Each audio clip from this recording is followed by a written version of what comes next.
আসসালামু আলাইকুম, সবাই কেমন আছেন? অনেকদিন পর আমি একটা বড় ভিডিও নিয়ে আসছি। আর এখানে চলছে দুপুরের রান্না। রান্নাটা করবে আজকে নুহামণি, আমার মেয়ে। তা আমি এখানে সব গুছিয়ে রেখেছি, কেটে-কুটে পরিষ্কার করে। সে বলছিল যে, "আম্মু আমি আজকে রান্না করব।" এখানে ফ্রাইড রাইস রান্না করবে আর ভেজিটেবল করব আর মুরগি মাসালার মতো করে সে তার মনের মতো মাধুরী মিশিয়ে রান্নাটা করবে। মাশাআল্লাহ রান্নাটা খুব মজা হয়েছিল, দেখতেও বেশ চমৎকার ছিল ভেজিটেবলের কালারটা। কিন্তু সমস্যা ছিল গ্যাসের চুলাতে। দুপুরবেলা ১০টা থেকে গ্যাস থাকে না, কম কম জালে নিভু নিভু জালে তো রান্না করা হয় না, ফ্যাস হয়ে যায়। তারপর অনেক কষ্টে ধৈর্য সহকারে মেয়েটা রান্না করলো। তো সবাই মিলে একসাথে পরিবেশন করলাম। আজকে রান্না করতে যেয়ে অনেক কষ্ট হয়েছিল, তার অনেক ধৈর্য ধরে দাঁড়িয়েছিল।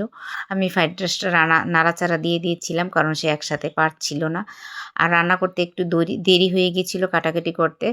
আর যদি রান্না করার সময় কারো ফোন আসে, ফোনটা রিসিভ করলেই ভুল হয়, কারণ রান্নাটা তখন পিছিয়ে যায়। তো তখন প্রায় ২টা বেজে গেছে। আমি যাদের দাওয়াত করেছিলাম, একজন ছিল হুজুর মানুষ, উনি তো আগে এসে বসে আছে নামাজ পড়ে। কিন্তু রান্না তো হতে দেরি হচ্ছে, কারণ চুলায় জাল নাই। আর চুলাতে জাল না থাকলে রান্না খেতেও মজা হয় না, কেমন জানি ফ্যাস হয়ে যায়। যা হোক সব কিছু গুছিয়ে টেবিলে নিয়ে এসেছি। টেবিল ভালো করে গোছাতে বলছিল নুহা, সুন্দর করে সাজিয়ে। আমি বললাম, "নুহামণি আমাকে আবার গোছাতে হবে খাওয়ার পর।" তো এই তো রান্নাটা নিয়ে আমরা টেবিলে নিয়ে এসেছি, সবাইকে বেড়ে দিচ্ছি। কেমন হয়েছেন সবাই বলবেন। অনেক ভালো থাকবেন, সুস্থ থাকবেন।